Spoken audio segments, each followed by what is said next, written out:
I got Bleu Davinci online. What's up, Blue? What's going on, big dog? We go right to the heart because I know you're a busy man, and I got shit to do too. This is how we gonna start this shit. Now everything is in the uproar thanks to 50 Cent. Right. And now, so we have multiple things going on at one time. One, there's the argument that, well, 50 Cent knew about all these things that he's trying to expose now, but yet he still chose to do business with Tammy and Meech, irregardless to what he knew. So, at the point that she shopped Big Meech's life rights around, 50 Cent wasn't the only one she shopped them to. 50 Cent was the one who bit down on it and went and found the funding through Stars to make the project happen, right? So 50 Cent doesn't have to be bosom buddies with Meech. 50 Cent, as a businessman, is acting as an executive in the entertainment field, right? If he thought that the story was a viable story, one that had legs to it, one that he could shop, one that he can make money off of, he's supposed to do that from a businessman standpoint, right? Right. Yeah, but watch this though, Face. Because he ain't know back then when that was happening. See, with 50, it came about, I believe, like around 2012, the first introductions. So this is what the deal was. Everybody knew that I dated this girl on the street in 03 and 04. Right. Okay. This is years before she became an informant or any of that. She was just a regular chick, my older chick, or whatever, okay? Right. I would not have her around the guys. I would not have her around the guys, like in the clubs and stuff while we was out active. I got all these girls outside in the streets. I deal it all in while we clubbing, and when I'm ready to go home, I'll call Tammy and have her pull up at the crib, and then she'll come spend the night and be at the crib. Meech had another house he lived at, and like me and my people, we all stayed together, like at this time, okay? So Meech didn't have a relationship with her. She knew who Meech was, of course. He was Meech, and that's my big homie, and she my bro. But she didn't have Meech's number. She wouldn't call him. They don't know each other like that, okay? It wasn't until we all went to prison. So somewhere along the lines between when Meech got locked up, and I believe like at least around 2008, they... which is Meech and Tammy, they became close and they went into business, basically. So hypothetically, maybe she was like, I can help you. I want to help you. What could we do? Let's get a movie. So from my understanding, this shit didn't start from trying to get Meech out of jail like that. It started from trying to attain the movie. Okay? So this is where Cuff comes into play at. Because Cuff was the first one that was riding around with Tammy trying to get Meech a movie deal, okay? How do you know that, Blue? This is how I know. Because in 2013, I had a blue Bentley, right?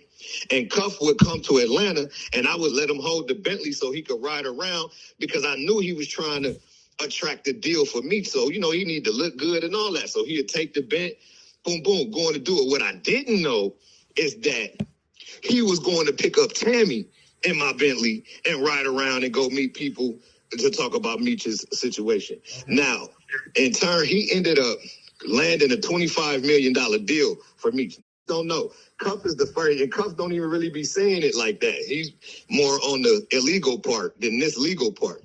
So Cuff had, I believe it's MC Hammer's brother, okay? You look this guy up.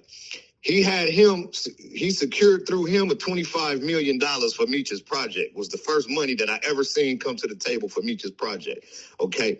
But now, watch, this is where the shit get crazy at. If you do your research, you will see that Tammy secured the life rights initially with Morgan Creek Film Company and L.T. Hutton, the film producer and music producer, okay? She signed the life rights over to him, and they paid for it, $70,000. How do you know this, Blue? Because you know Blue is a fact. I don't speak unless I have facts or paperwork or something to support what I'm saying. So this is how I know that. Because if people know this, they know that I was in the movie Tupac. I played in that movie Tupac. I got killed did I get killed? No, I didn't get, yeah, I got killed. I got stabbed by Chauncey from Menace to Society. You know what I'm saying? So when I was on set, my first day on set, L.T. Hutton called me to the production office. When I get to the production office, he like, man, I'm sorry to tell you, man, but we ain't going to be doing the BMF movie. And I'm like, damn, I thinking I'm gonna be into this shit because LT, my man, and he got his hands on the movie. He like, nah, man, there's some bullshit going on, and whatever it is, Meech is like, fuck LT, we running with 50. And I'm like, what?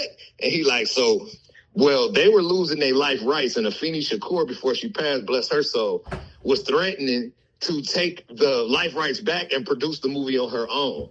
So that's why they hurry up and rushed into the production on that Tupac movie.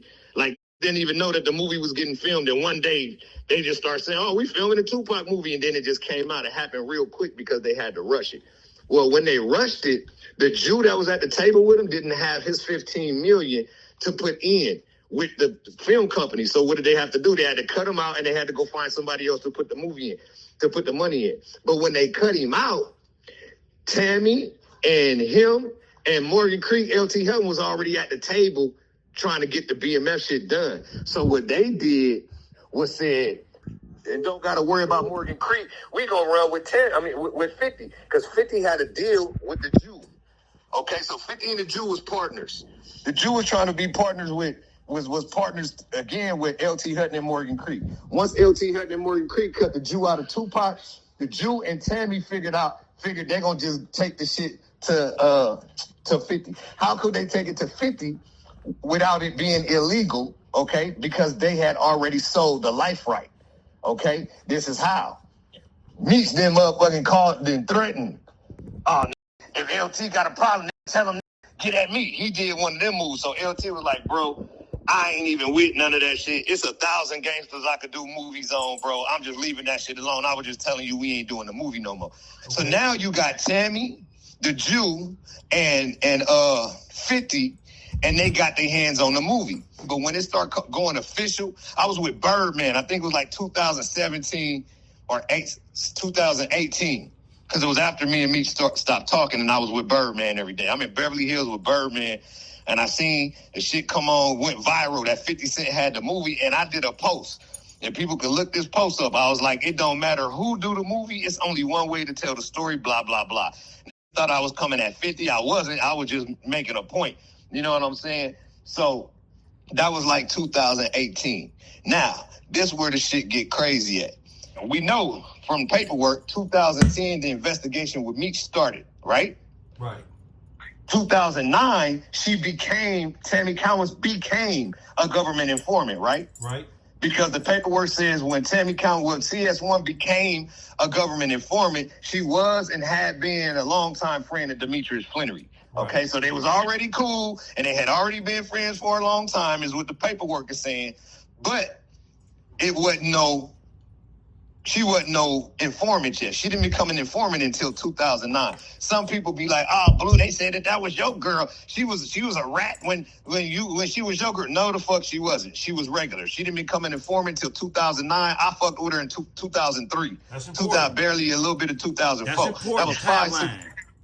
Right, this is the timeline. So now look, boom. 2009, she signed up to do the first case with Terry White. Why do she do the first case with Terry White? Because she came to them people with that information to work Meech shit, but who she came to was Meech's controlling officer. See, this is the fine points that people don't look at. When you look at the person that was her controlling officer on the Terry White case, his name was Special Agent Jack Harvey, okay? Special Agent Jack Harvey is the fucking special agent that locked us all up, bro. He's the one that was on airplanes with us, following Meech around since 89 all through Atlanta and all that shit. Meech had been telling us about this boy because Meech knew that the man was on him, okay? So, Special Agent Jack Harvey jumps for her, what's the name? They bam Terry White up. Now, mind you, Jack Harvey then got Meech 30 years. He didn't bam the BMF up, all of us. He gave us hard time. He had already lost his hair following Meech. Had red hair and ended up bald-headed when we all got in court. Okay, this is how long that this man was following Meech. He lost his hair. Now, boom. They knock off what's the name, and then they say, okay, shit, now we'll do this. She telling the truth about Meech for what we got. And then in 2010, he retired, which being Special Agent Jack Harvey, and then a new task force leader came in. Okay. So 2010, this shit with the Mexican started because Meech met the Mexican in jail. And they came up with what they, the little move that they was going to do. And once the Mexican got out, it's time to put the play together. So they got to search, when did Suarez get released from prison? Because whenever Suarez got released from prison, that's when the wheels start turning all the way. That's when they start linking Suarez, acting like they trying to get Suarez to do some investments or some shit like that. But him and Meech had already hollered. So now when the bitch is in the car with the agent, and then she get on the line with Suarez get to kicking. Man, somebody want to buy some pills, and then the agent is sitting next to her in the car. He like, yeah, tell him yeah. And then that's how they engulfed into the shit. Okay? And then got it popping. So then once they, planned what they planned and did all that, she had all the phones hooked up. It took years for the shit to happen. And then once it happened, they snatched cuffing all them up. She was fucking the agents. When it came out in court and they put her and the agent on the stand and they discovered the infidelity, they had to throw that case out, bro. So that's why Meech didn't get out. If motherfuckers really pay attention, in 2018, it went viral on the internet that Demetrius Flannery was coming home. He was supposed to be coming home in like March of 2018. It was all over the internet. It was everywhere. People be acting like they don't remember this shit. But it already went viral that Meech was supposed to come home. They remember. That's why this conversation is so important. This is not a traditional Bleu Davinci interview on this shit. Nah. This is a timeline fact-finding situation because there are not many people who know all these components because Tammy was your girl once upon a time in America. Not only was Tammy my chick, because that has no bearing over it, because she wasn't my chick when all this shit happened. Right. But not only that, bro, I was one of the closest to Meech, bro. I lived with him. You couldn't say damn near nothing about me to that. He'll get on your head. That's my man. You know what I'm saying? So I know all the shit I know the shit that his brother don't know. I know the shit that people don't know because I was there with him. And my friends, they know what I know because we was all there together. My friends just don't be on the internet talking. They was already working with them people, so they couldn't have me involved with nothing. What if I found out and caught the paperwork like I end up getting? And then I chose to go against Meech and expose him in the middle while we doing business together. Who's better than the person you with every day doing business? I mean, fucking with every day doing business to expose you. So what he had to do, bro, was cut everybody off. That's why no BMF members was involved with that TV show. On set, off set, all them people that was coming to that BMF premiere party and shit. 98% of them people, bro, was not actual fam that was with us out there. There's people that's connected to us, friends and family of actual members and shit like that, or homies that we know from the street that's not being affected by the sides that you got to choose was going to that shit. But when you look at like Bleu Davinci, Bull, motherfucking Big Cuz, or Ill was locked up, Baby Blue is dead, Tito, D-Shot, none of these people was there. And these is all of Meech's crew. So none of Meech's crew was there. It was his mom, his family, his son. A bunch of that we didn't put on that's not actually BMF was around that shit and doing that. You dig what I'm saying? Okay. So my next question to you is this. This is most important.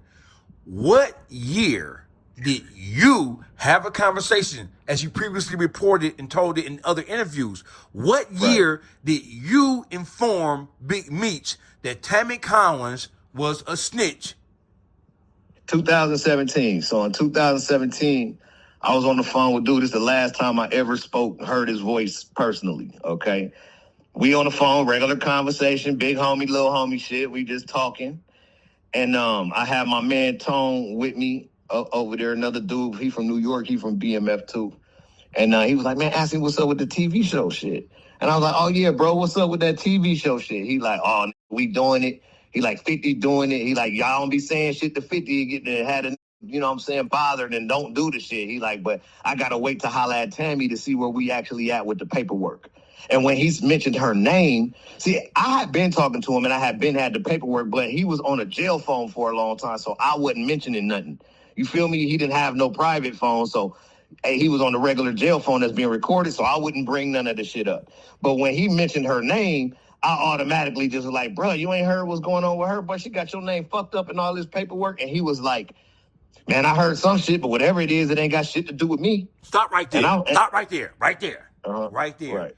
So when you asked him what's up with the movie/series, whatever it was, when it become, he told you, yeah, we doing it, 50 doing it. Y'all don't be sweating him. Don't be trying to press him going to do his thing because, he temperamental, basically, and he might not Yeah, don't do scare it. him off from Yeah. fucking with it. Like, I got the shit, so, And let it happen. And then he said, yeah, on Tammy, but means Tammy is spearheading the shit for him. So did you know at that point in time in 2017, did you know that Tammy had LLC, the BMF? Yeah, You I've knew known that since 2000. I've known that since 2014. Okay. That she owned the company, that she worked for him, that she owned the life rights, that she was shopping the deal. Remember, I'm in the streets. I'm seeing everybody and talking to everybody. So, yes, I knew everything, bro. Okay, so when I was talking to him, I knew he had worked. I knew everything already. I just was, me, it's chestnut checkers. I'm trying to play the shit, see how the shit playing out, see what's really going on. But I ain't finna go. I wanted them, bro.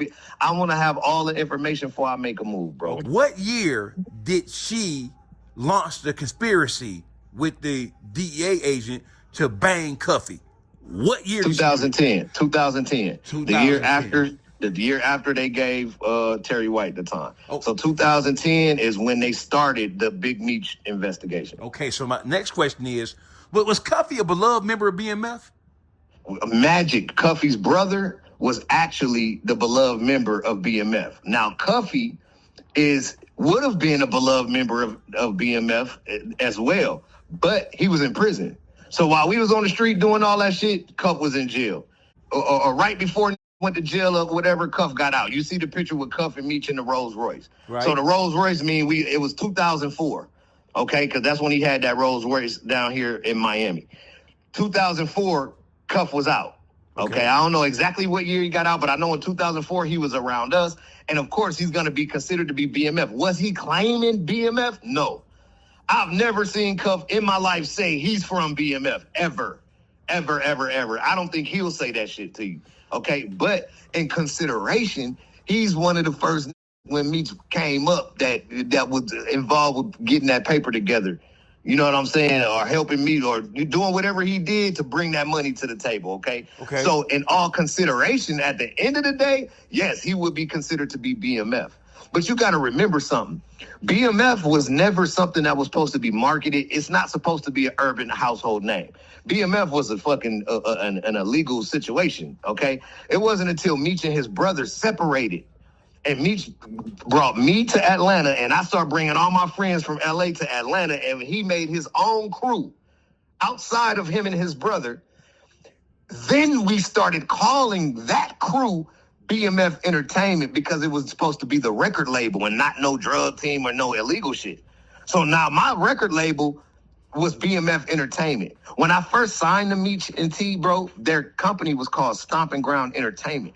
They was not promoting no BMF shit. Wasn't even supposed to know what BMF was, bro. This is the whole big thing. What was supposed to be marketed, bro, was Stomping Ground Entertainment. If you look in history and look at all my first shit with them, I had a record with Too Short called Addicted. It's on Stomping Ground Entertainment. Me, E40 and Ooey, we still here, still rolling the hood. If you look at that, that wasn't BMF Entertainment. It was Stomping Ground Entertainment. That video with Fabulous in it, E40 in it. When you go back and look at my shit, that was Stomping Ground. There was no BMF. It was a BMF, but it was quiet as kept. Meech and all the older that he fucked with, he's like, yeah, we BMF, but don't be saying nothing. We don't want people to know. Right. When it don't exist. It exists, but it don't exist. It exists, but it don't exist. Yes. But when them fell out, see, people was already hearing BMF because we was still moving around deep. When it was Meech and T together, we would be deep out spending money, still like the same shit. Not as big as it was when we did it, but at the beginning, they was still doing basically the same shit. So knew, oh, that's them BMF. But they was promoting Stomping Ground Entertainment. So that was kind of cutting from saying BMF. Like, that was quiet as kept, like a secret society. It wasn't until the separated. And we all in L.A. and Gardena. We had been in Atlanta for a minute, kicking ass, taking names. And we got popular in Atlanta, just Meech and us, without T in his side. And they started calling us Meechie's boys. Okay. Or Meechie and his boys. We didn't have a name at that time because we wasn't promoting the label no more because the label went defunct because the partners of the label separated. So we didn't have a label, but we was outside making noise. So one time we get back to Cali, Meech and made some big ass pot of spaghetti. We sitting around the table like mobsters. We talking shit, smoking weed.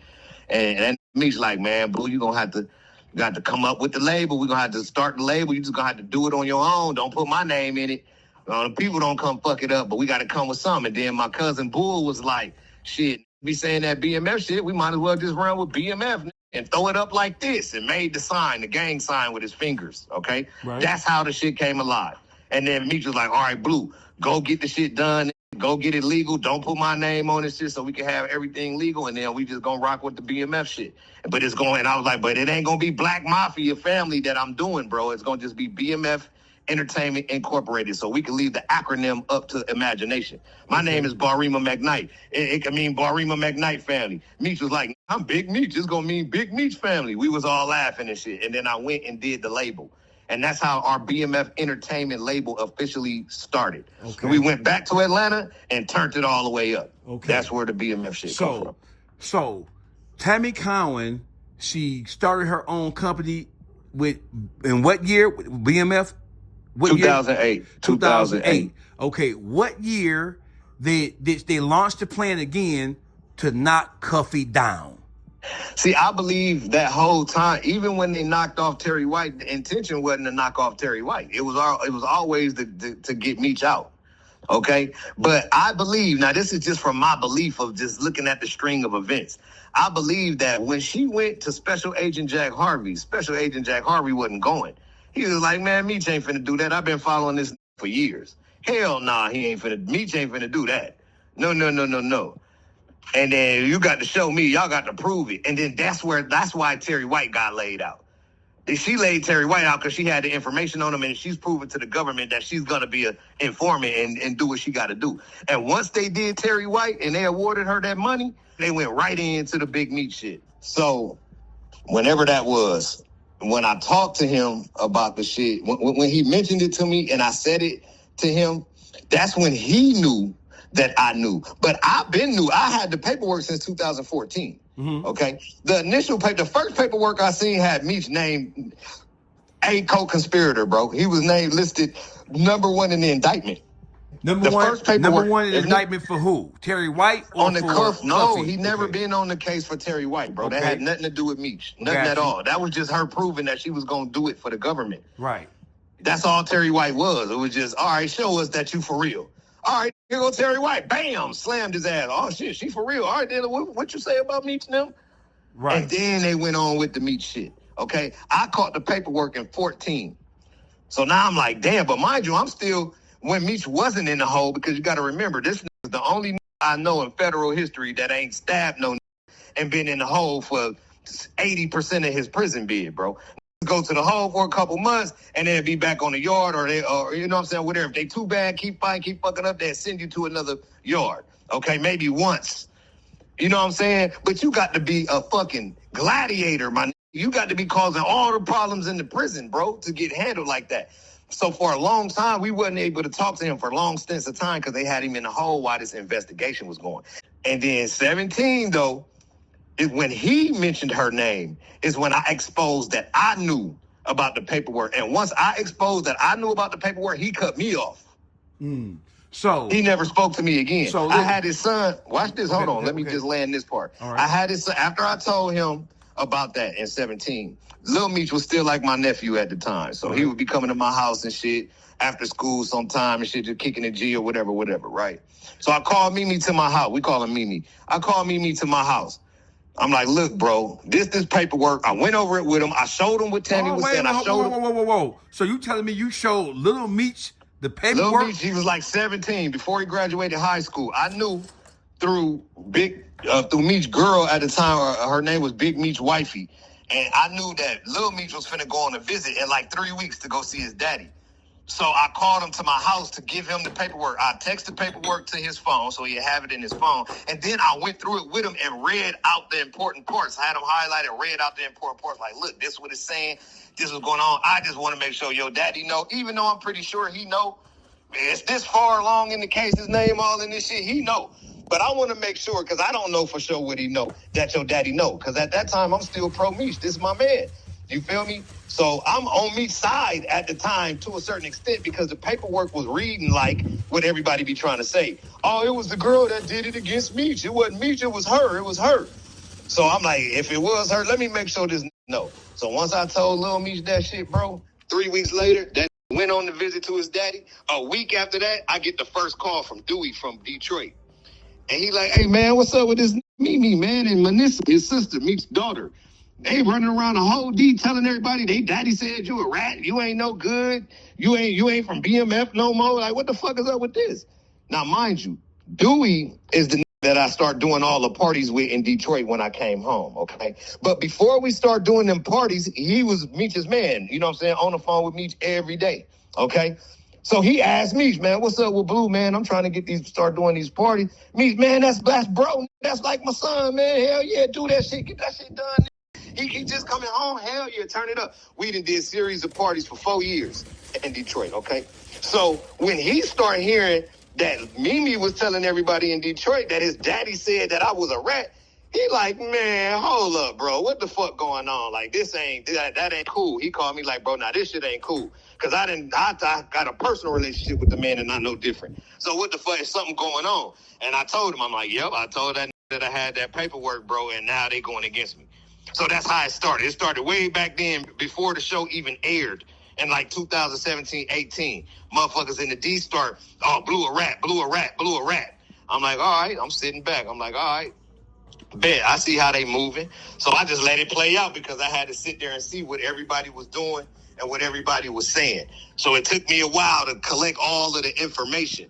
And once I seen how they was moving, once the show aired, and it started, and they start having them premiere parties, and all the people that was supposed to be quote unquote connected to BMF was pulling up. Oh my God, it went crazy. I had a chance to separate the men from the boys. I could see who was just groovy sucking and who was staying down, who was standing on 10 toes and gonna stand on some morals.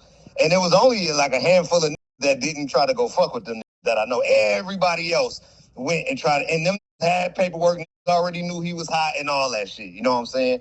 So that's how that shit went. Okay, so my next question is: you told him that she was on fire, and he said it doesn't. What did he say again specifically? What was his response? He said, "I heard some shit." This is verbatim. He said, "I heard some shit, but whatever it is, it ain't got shit to do with me." And just by saying that to me, you sound stupid because your name is listed as A in the indictment. You looking like the motherfucking leader. You got the leadership role in the initial paperwork.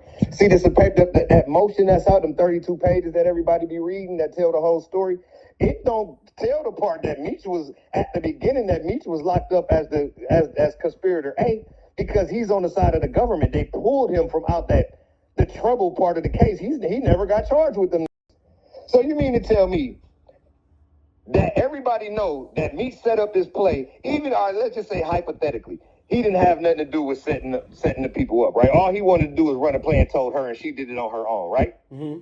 So once she told the police and wrapped them all up, how come Meech ain't get charged? How come his ass wasn't going to jail and in court with cuffing him? He wasn't even on the case no more, bro. He started off as a co-defendant to cuff him, and ended up not even being in the courtroom when all the shit was happening. The paperwork says that Meech instructed this girl to go do A, B, and C, correct? Yes, it says that. Then how could the fuck he not be the leader of the shit? He's the one that made up the whole play. Look, I need you to go down here, get with this essay I was with, then I need you to go get with this. It's supposed to be 20, every time 20, get my money and make sure I got mine. If you read the paperwork, that's what he told her. So who's the fucking leader of the conspiracy? Okay, I got another question. This is very important.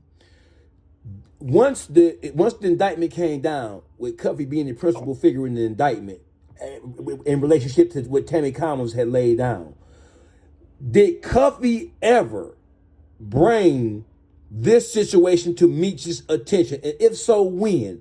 And if he did, I'd have to get Cuff on the phone to ask him exactly when. But from communication with Cuff through via voice and via text, Meech told that I ain't know that girl. That's Blue people. Blue hooked me up with her, which I never did. Blue hooked me up with her to do my fan club. Blue working with the feds with that girl. So Meech told Cuff that it was me that was working with this bitch with the feds that got him fucked up, bro. And when get Cuff on the line, he'll tell you himself. So this is the type of shit that Meech was doing the whole time. What people don't understand. And you just told this that I worked with the feds with them. I got the message. Well, Cuff tell me. This told me you worked at Cuff and told him St. Louis it's a no-fly zone for Blue. It was crazy. I was getting calls back then from St. Louis, like, bro, they saying you can't come out here. What's up? What's going on? I can't now go where the fuck I want to go. Who the fuck said I can't come somewhere? I'm on the way, vest up, strapped down. What's happening? You feel me? That's how I was feeling. And then once me and Cuff start communicating again and figured everything out, he like, I done told the boys. He's like, shit, I got to call my daughter and call to the neighborhood and let them know you golden. I'm like, God damn, bro, that's crazy. I would have went to fucking St. Louis and got killed. Because thinking that I didn't set Cuffy up. Because of the shit that this done did. Real G shit, bro. All right, well, listen, bro. I need a timeline because one of the biggest things that's going on in Detroit and around the country is when did Meech know it, if he knew it, and when he did know it or he did become aware of it, what did he do? And no, but that's not a question, bro. That's not a valid question. You can't ask that question when he is the creator. It's his play. He made it up. So his only answer could be like, shit, I came up with this shit in 2007 while me and this bitch was on the phone one night. And when she came to visit, I was like, fuck it, the essay didn't got out. It's time to put this shit together. He could only tell you that. See, he didn't learn about what she was doing. He had her go do what she did. He sent her to his controlling officer. So come on, bro. She just jumped up one day and luckily landed up with Special Agent Jack Harvey. That just so happened to lock all of us up. Come on, bro. Like, I know they be trying to get the benefit of the doubt, bro, but at some point you got to live in reality. You got to stop playing and call a spade a spade. The put his play together, just like a bunch of be doing in the feds to try to get out. I done seen when I was in prison that they hid the murder weapon and waited till they got locked up for some whole other shit. They had a girl go retrieve the murder weapon and take it to the people to get the time cut.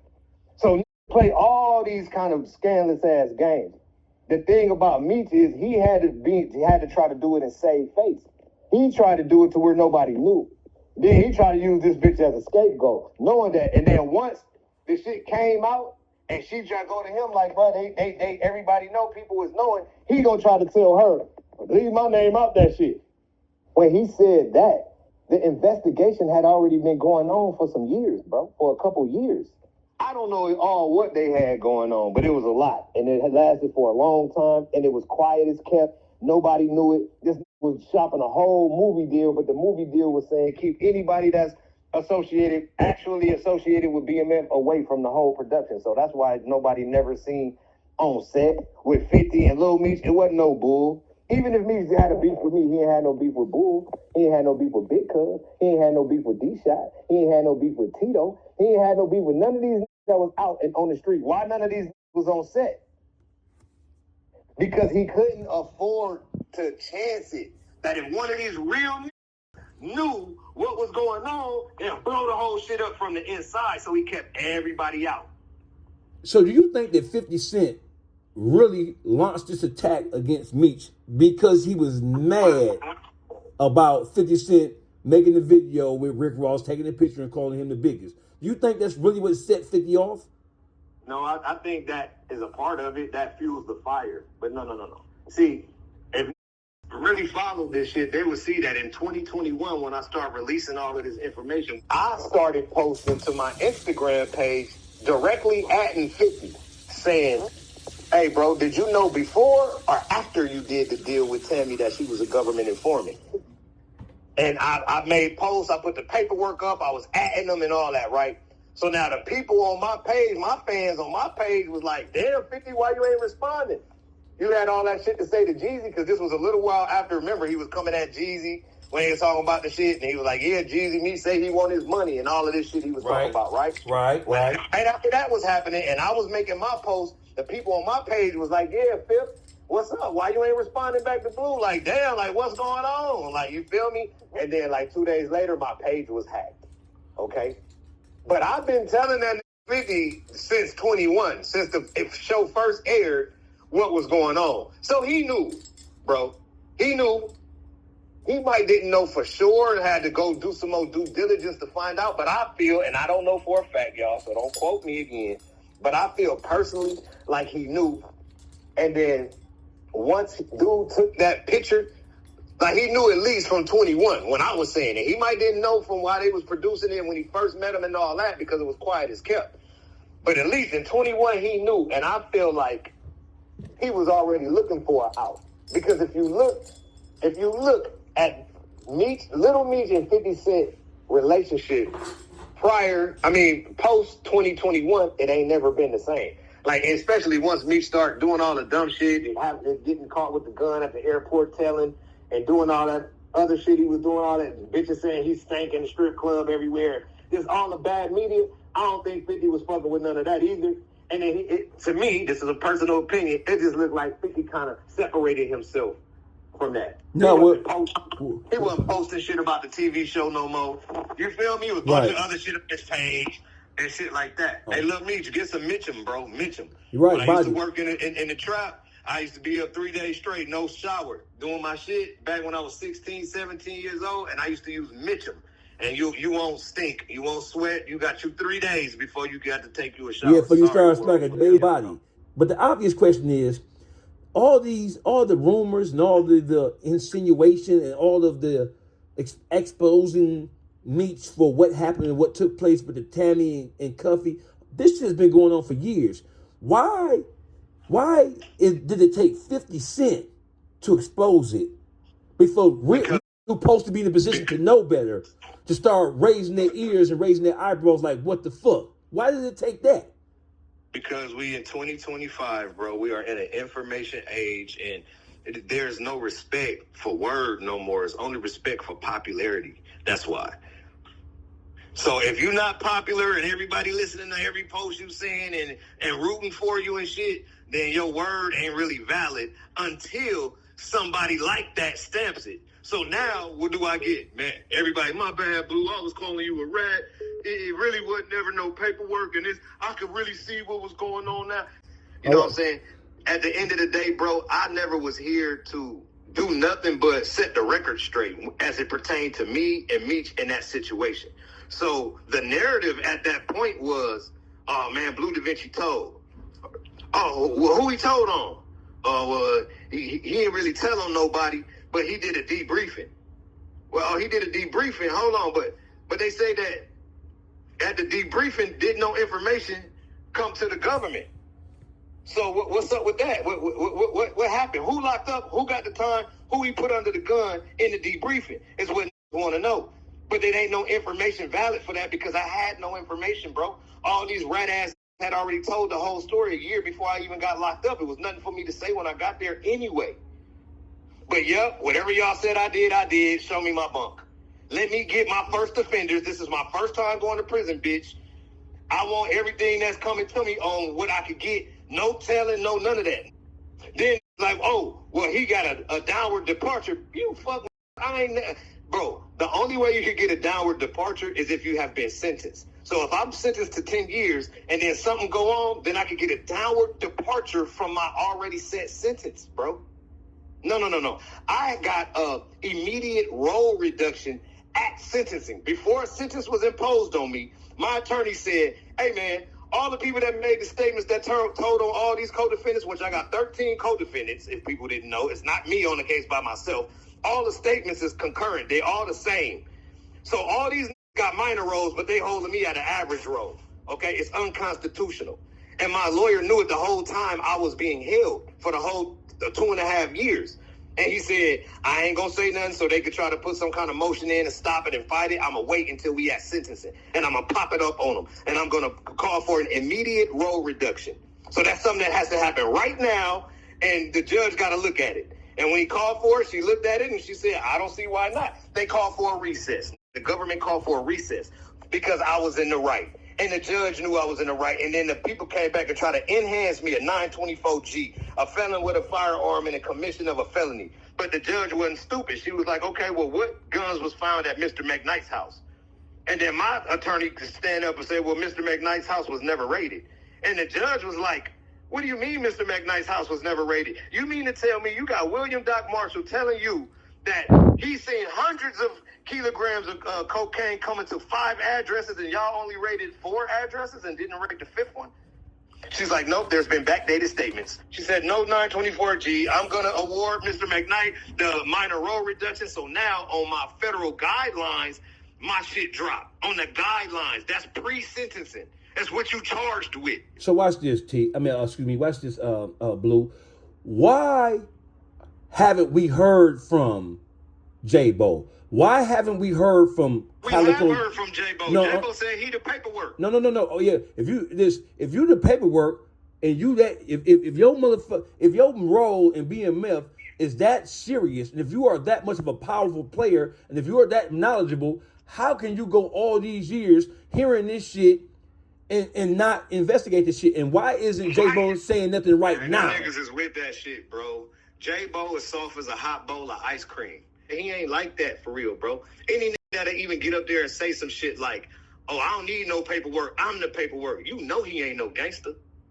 Ain't no real street, ain't no nigga that honor these codes and move by this shit that I didn't learn in these streets gonna ever let no shit like that come out their mouth, because what's supposed to come out your mouth is some shit like this. And before I say any ratty, I got to see it in black and white. I want to see what the government's saying, because they gonna tell the truth. They ain't got no reason to lie like that. They trying to put your ass in jail. They're going to tell you exactly what you did.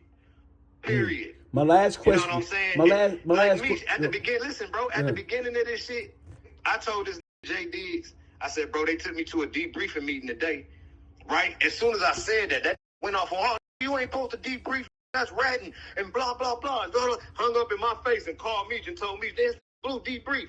Here go Meech. Oh, my God, this nigga's a rat. I can't believe, man, it's my nigga, man. I love this nigga, man, but this a rat. Now, J Diggs gonna make a song and explain that situation. But J Diggs never let me tell him that, yeah, them niggas took me to a debriefing meeting, but what they didn't know was my paid attorney said, well, we could agree to this debriefing meeting because we ain't got no information for him. Look right here in front of us. In my PSR, in my pre-sentence investigation, everybody done told the story backwards, forwards, upwards, downwards. It's information that I don't even know all over the place in this paperwork. So what do I have to add to that shit? I don't got to add nothing to these story that they already told the whole story from beginning to end 66 times. So that was my position. All right, now I'm confident. I can come here, look, I did everything y'all said I did. Shit, I don't give a damn. I'm taking a plea anyway. But shit, I don't got nothing to add to it. What you want me to make some shit up? Yeah, that spaceship came out and dropped some bricks one day. I don't got nothing to add to y'all story, bro. They done told the whole story.